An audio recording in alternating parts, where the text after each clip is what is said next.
On se retrouve sur le site Lichess.org pour faire un retour sur la troisième ronde du tournoi amical auquel j'ai participé récemment dans le cadre du tournoi de Noël à Castelsarrasin. Alors, il y a des vidéos sur la chaîne des deux premières rondes où j'en suis déjà à 2 victoires, donc plutôt satisfait du début de tournoi. Et là j'affronte un joueur R, on va l'appeler, classé 1811, donc un adversaire plutôt bon, avec lequel on a souvent des parties acharnées. D'ailleurs, il est à l'échiquier 1 dans notre équipe, et quand on joue les interclubs, donc très bon joueur, je me méfie énormément de lui. Joueur qui a tendance à être très offensif. Donc voilà, alors on commence un peu à se connaître, ça fait plusieurs parties qu'on fait à l'entraînement ou autre. Bon, en ce moment, j'ai pris un petit avantage psychologique, ça fait 2-3 victoires que je fais à la suite là, ces derniers jours, donc je me dis attention, il risque de vouloir se venger et de me le faire payer très cher. Donc cette fois-ci, je me retrouve avec les pièces noires pour cette troisième ronde. Et il décide de m'envoyer E4. Alors très souvent contre lui, j'ai joué à C6. Récemment, j'ai joué un peu de E5. Et puis là, je décide, tiens, comme la partie de ce matin, enfin pas de ce matin, mais comme la première ronde, d'envoyer D5. Et j'avais joué ça aussi dans la semaine à l'entraînement. On décide de prendre, je reprends de la dame. Ici, le coup principal, entendu de sortir le cavalier pour attaquer la dame. En général, on met la dame à 5. Il décide de sortir l'autre cavalier. Alors, je me dis, ma dame n'est pas attaquée, je vais la laisser là pour le moment. Donc je développe le cavalier. Et c'est maintenant qu'il sort le cavalier. Alors très souvent là-dessus, on place la dame sur le côté, comme ça elle est loin du cavalier. Une fois qu'on l'a placé, souvent l'adversaire place, met le fou derrière pour s'en prendre à la dame, on est obligé de bouger le pion. Ensuite le cavalier qui attaque le cavalier, ça fait une découverte sur la dame. On va replier, bon. Et souvent en fait je trouve que les noirs subissent un peu le jeu. Et donc récemment j'ai regardé à l'ordinateur, en fait on dit mais on n'est pas obligé de jouer à dame à 5.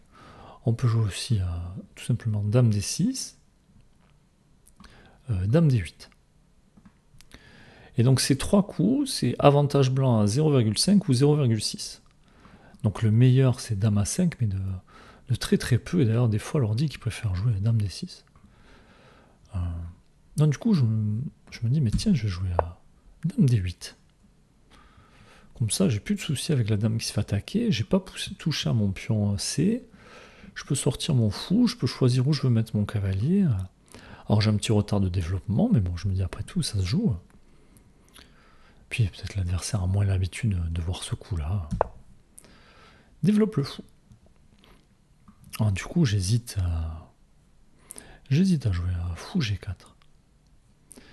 Mais je me méfie toujours de ces sacrifices-là. Et puis j'ai raison, parce que là-dessus, sur fou G4, le meilleur coup, c'est de venir jouer à cavalier E5. Et en fait, on menace échec et mat ici. Donc si jamais on prend la dame, ici, ça fait échec et mat. Donc un coup que je commence à repérer dans diverses situations. Et si jamais on ne prend pas la dame qu'on essaie de parer, on perd le fou. Enfin bon. Donc ici, le meilleur coup, c'est fou E6. Ramener le fou par ici. Et là, on va venir prendre le fou. Voilà. Position pas du tout agréable à jouer pour les noirs. Avantage 2,5 pour les blancs. Voilà, donc du coup, je décide de pas sortir mon fou et de jouer tout simplement E6. Et puis mon fou de case blanche, on verra plus tard. Adversaire qui décide de ne pas roquer pour le moment. M'envoie D4. Bon, j'essaie de développer mon fou, moi, et puis finalement de jouer petit roc au prochain coup.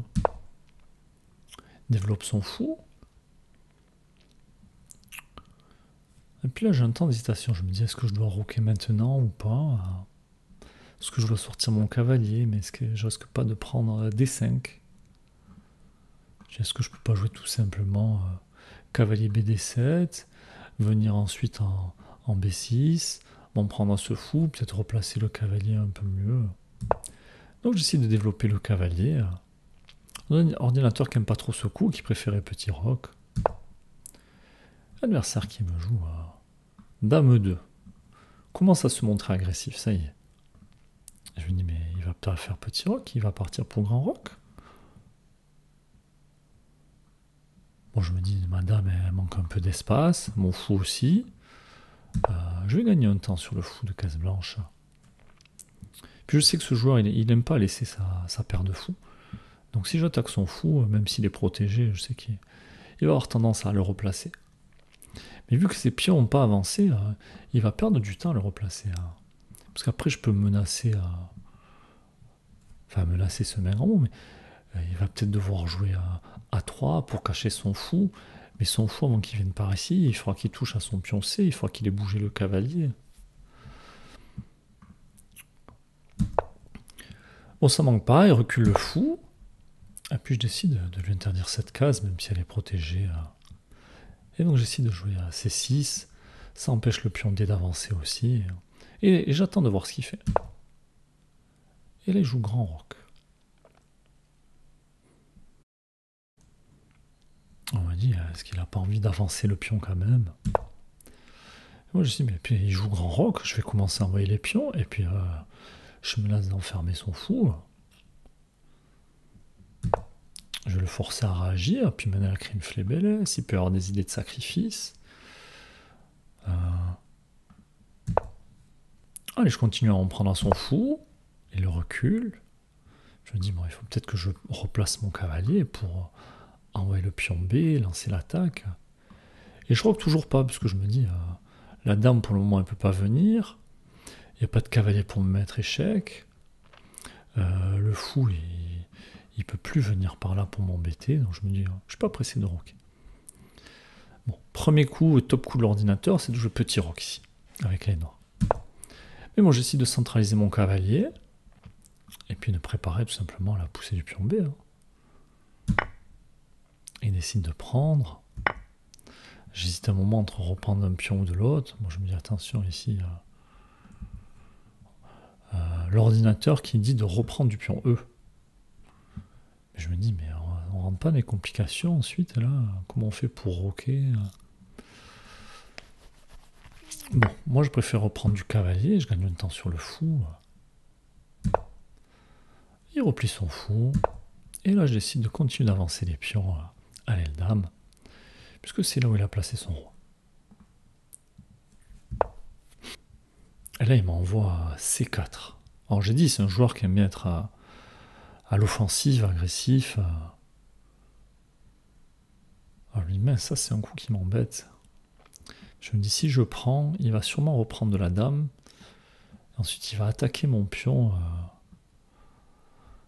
Donc, sur échec. Du coup, je me dis, bon, alors si jamais c'est sur prise, prise. Parce que je ne dois pas lui laisser ce pion, parce qu'après tout, je pourrais très bien, dans un second temps, l'attaquer, puis placer une tour en face du roi. Moi, je dis, dans tous les cas, j'ai pas envie de bouger mon cavalier pour...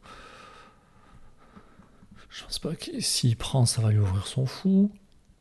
Même ça va fragiliser son roi. Après, son roi, il pourra juste se décaler. Et puis mon cavalier, je le mets où? Je le mets là, peut-être qu'il va revenir. Bon, je me dis, il faut que je prenne, et puis au contraire, ça va ouvrir devant son roi, là. Je me dis, si je prends, il va reprendre, et puis s'il prend pas, je vais pousser. Donc j'essaie de prendre, je m'attends à ce qu'il reprenne de la dame. Et là, je vois reprendre du fou. Moi, je dis, tiens, c'est surprenant. Et on le voit, petit avantage noir ici. Bon, je décide de bouger ma dame, je mets la pression sur le pion, je mets la pression sur le pion, je me dis qu'il y a peut-être une tour qui peut venir m'aider à rentrer. Je défends mon pion latéralement. Et là, à nouveau un coup qui me surprend, il décide de prendre mon cavalier. Alors c'est que ce cavalier, il demandait qu'une chose, c'était rebondir. Mais là je me dis, mais si je reprends de C, son roi il va être ouvert. Et puis pour le moment, pour qu'il parte de l'autre côté, il y a du monde qui l'obstrue. Moi, je vais pouvoir vite ramener une tour en face du roi. Bon, j'attends de voir ce que fait l'adversaire. Il déplace sa dame, je me dis qu'il veut venir contrôler des cases. Bon, moi, j'ai un coup qui me paraît assez évident ici. Gagner un temps sur la dame. Ensuite, je vais venir placer les tours en face du roi. Donc, je gagne un temps sur la dame, il doit la déplacer. Ah, il n'a pas beaucoup de cases. Ici, ici ou ici. Éventuellement ici, peut-être ça peut tenir avec le fou. Mais ici, ici, il faut qu'il fasse attention. Il peut pas venir par là, il peut pas venir par là, il peut pas venir par là, il peut pas manger. En fait, sa dame, elle a pas beaucoup de cases, il peut pas reculer, il peut pas venir ici, ici, ici, ici. Donc en fait, il n'y a que 2 cases. Dame E3, Dame C2. Et là, il joue Dame C3. Je le regarde avec des grands yeux. Et juste après qu'il ait joué ça, il réagit, l'air de dire que c'est un très mauvais coup. Bah effectivement, c'est un très mauvais coup, parce que j'ai mon fou qui contrôle la case. Et je mets la tour en face de la dame, il y a le roi derrière, la dame qui est clouée. Le cavalier ne peut pas venir couvrir. Le fou non plus. Il hésite un instant. Bon, il finit par prendre. Je reprends du fou. Il place son fou. Hop là, je me dis, bon, il y a du matériel en plus. On va pas faire n'importe quoi. On va jouer petit roc. Parce que même s'il a une dame en moins, c'est un joueur qui est capable de trouver des ressources et de renverser la situation. Puis après tout, ce fou, il fait pas grand chose pour le moment. Il est contrôlé par le cavalier. Bon, en tout cas, j'ai abrité mon roi. Il manquerait plus qu'à lui faire un petit H6 pour être tranquille. Alors, on place le cavalier. Je me dis, peut-être venir sur case blanche. Venir à la défense du roi. Donc, j'essaie de jouer fou C6. Venir contrôler ces cases blanches. Puis, j'ai pour idée aussi de ramener la tour. La remettre en face du roi. Je joue cavalier à D3, défendu par la tour. Voilà, si ce cavalier vient s'installer en C5, pas trop quelque chose que j'ai envie de voir. Mais bon, je me dis, s'il le fait maintenant, je vais pouvoir prise, prise, prise, et le fou qui sera cloué en plus. Donc je me dis, il va pas venir de suite. Donc j'essaie de lui laisser le cavalier pour le moment. Et d'abord de placer mes pièces. Donc je mets ma tour en face du roi. Le roi qui essaie de fuir. Et du coup, je décide maintenant de prendre le cavalier. Parce qu'en fait, il ne pourra plus reprendre la tour ici. Il y a le roi qui gêne. Donc ça va le forcer à reprendre du roi et à mettre le roi au centre de l'échiquier. Donc je prends, il prend du roi, et se retrouve le roi au centre de l'échiquier. Et là, je décide de jouer dame B3. Je mets la pression sur la tour, je mets la pression sur les pions, sur le fou. Le fou qui est cloué puisqu'il y a le roi derrière. J'ai des idées de sacrifice. J'ai des idées de sacrifice ici aussi. Je me dis après tout, je prends son fou avec ma tour. Il ne peut pas reprendre du roi, il va prendre du pion. Je viens manger le pion. Ensuite, j'installe mon fou en B2. Et je pousse mon pion A.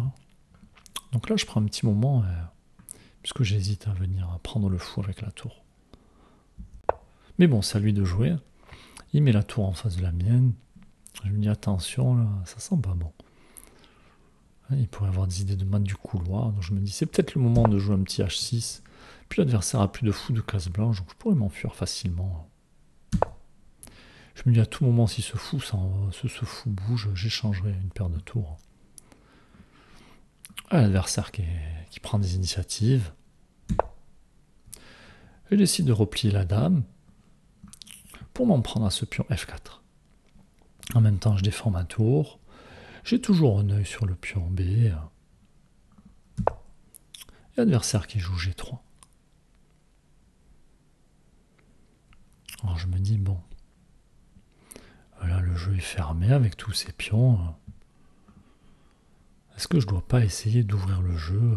Est-ce que je dois pas jouer ici E5? Je me dis, mais E5 ça sert à rien. Ah mais peut-être je dois jouer F6 pour jouer E5, pour faire des échanges, sortir le fou, pour qu'il se passe des choses. Du coup je décide de jouer à F6. A noter que le top coup de l'ordi c'est de jouer E5 tout de suite. Alors, du coup moi je joue F6 pour jouer E5. Et j'attends de voir ce qu'il fait. Il place la tour en face de mon pion. Je décide de le défendre latéralement. Je reste aussi en face de l'autre tour. Peut-être décider d'abord de replacer mon fou avant de pousser. Alors je peux pas le mettre là, sinon je vais être embêté. Mais peut-être venir comme ça. Allez, je joue tour E2. Je me dis qu'il a pour idée de doubler les tours. J'approche le roi. Je rajoute un défenseur au cas où. Et là, il envoie H4. Je me dis, tiens, il se crée une faiblesse ici. Bon, H4, ça me laisse pas grand-chose. Pour le moment, en tout cas. Allez, je me dis, puis je vais peut-être pouvoir rentrer avec ma dame ici. Donc, je décale la dame. Adversaire qui joue G4. Je me dis, bon, est-ce que c'est le moment d'y aller ou pas? Je me dis, après tout, si je pousse, s'il y a des échanges, je vais pouvoir récupérer le pion d'abord. Et si on pousse, je vais peut-être pouvoir prendre le pion. L'adversaire qui va devoir réagir à ça. Et ensuite, je pourrais peut-être ramener la tour. Bon. Finalement, je me dis, j'essaie de replacer le fou d'abord. Ah, attention, les tours qui sont doublées devant madame et ma tour. Et du coup, je me dis, c'est le moment. Je vais pousser pour aller chercher ce pion. L'adversaire qui prend. Je prends le pion G. Et l'adversaire qui pousse. Là, c'est un coup que j'ai pas compris non plus. Je me dis quand même, cette case, elle est plus que défendue ici. Je décide de reprendre la tour. Et je me dis, le roi, il manque de cases. Hein. Adversaire qui ramène une tour. Allez, je double la tour et la dame. Sur échec. L'ordinateur qui dit ici mat en 4. Mais vous savez, moi les mat en 3 en 4, je les vois pas. Et recule le roi. Et là, je vois des fantômes. Je me dis, mais il n'y a pas de dame E3, échec et mat. Les cases qui sont couvertes.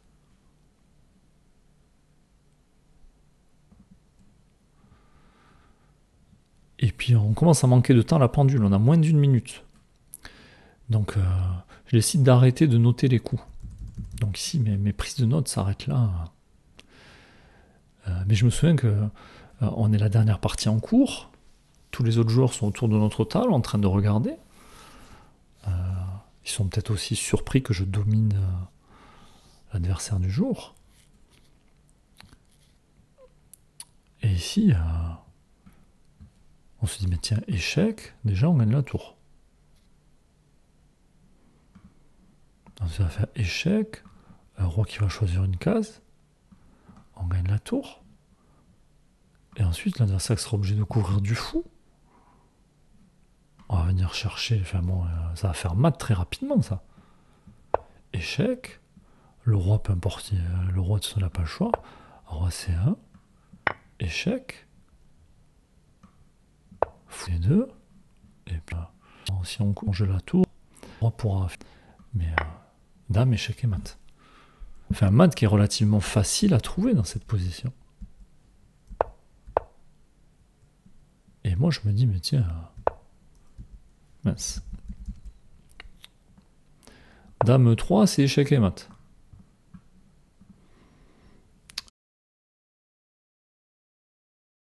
Et donc les gens qui rigolent un peu autour, Et puis l'adversaire, tout simplement, qui me joue roi D1. Et là, je me dis, bon, j'arrête de noter les coups, je vois qu'il reste une trentaine de secondes à la pendule, pour tous les deux. Je pose le crayon, je pose la feuille. Et là, je vois pas quoi faire. Je dis, mais il y a la tour qui couvre, le fou qui couvre. D'ailleurs, je me souviens même plus ce que j'ai joué dans cette position. Alors, je sais que j'ai pas joué un bon coup, mais je ne sais plus lequel c'était. Mais là encore, on va chercher à mettre échec. Alors, je peux pas mettre échec ici à la tour, je peux pas mettre ici à la tour, je peux pas mettre échec ici à la tour. Moi, il n'y a pas 50 cases où on peut mettre échec. Ici non plus. Dame des 3 échecs. La tour qui couvre, le roi qui est obligé de bouger, et on gagne à nouveau la tour. Et puis ça va être le même schéma que tout à l'heure, et on va mater rapidement. Et je joue toujours pas le dame D3. Je me retrouve à jouer, je sais plus quel coup. Un truc du style dame H3, pour m'en prendre la tour directement.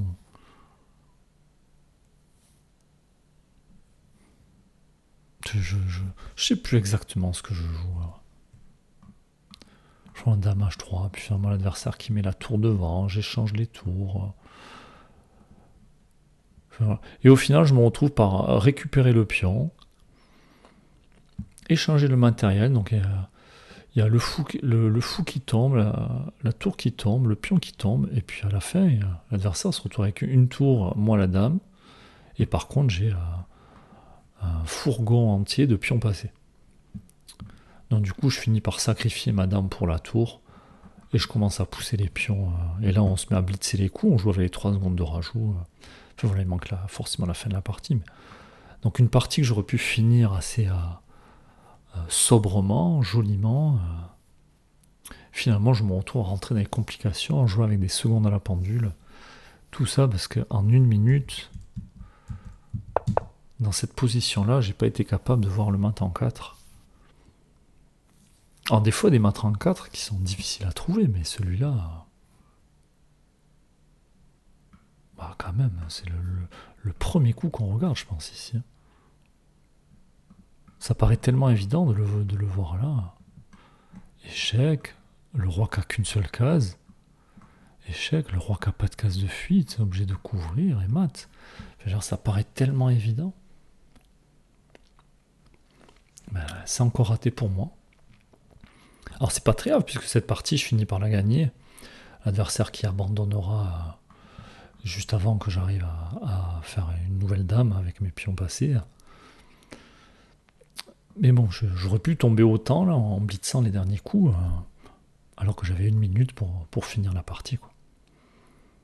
Alors satisfait quand même, puisque je bats un joueur classé plus de 1800 Elo, un des meilleurs joueurs du club. Donc on va pas faire trop la tête, mais c'est pas possible de rater des maths comme ça, aussi évident. Et heureusement, on s'en sort bien sur ce coup-là. En tout cas, voilà pour la vidéo d'aujourd'hui.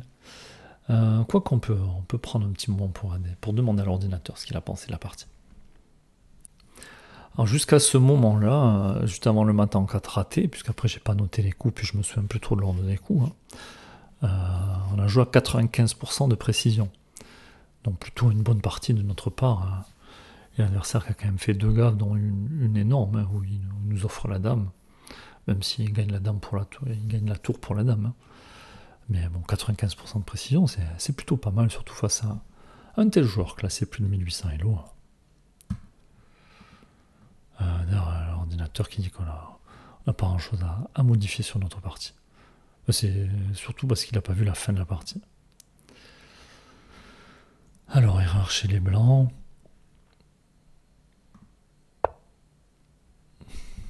Oh, depuis tout à l'heure, on voit la partie avec l'échiquier dans l'autre sens.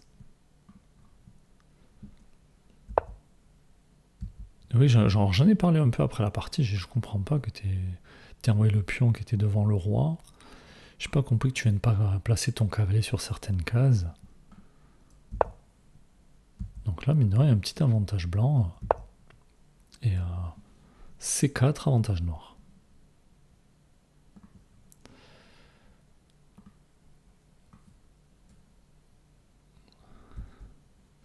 Alors, autre coup qui m'a surpris quand il est venu récupérer le cavalier. Bon, je pense qu'il n'y a pas de raison de le prendre. L'adversaire qui veut venir s'en prendre à ce fou. Bon, je pense que j'aurais tout simplement décalé le fou pour pouvoir roquer.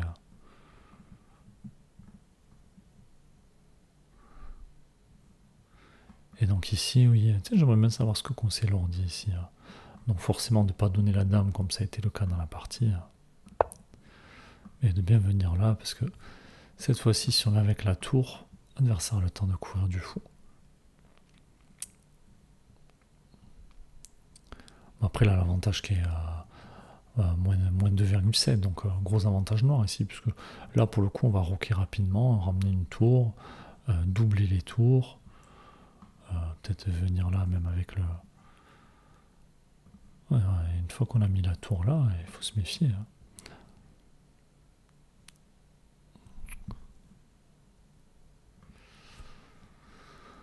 Donc voilà pour cette partie, donc troisième ronde, troisième victoire, et puis face à 3 bons joueurs, donc un jeune joueur en devenir, et puis 2 joueurs plutôt confirmés du club. Donc plutôt satisfait de cette partie. En plus, bon, 95% de précision, c'est plutôt bien. Donc on peut n'être que content de la partie. Bon, on se retrouve prochainement pour la 4e ronde de ce tournoi. À bientôt.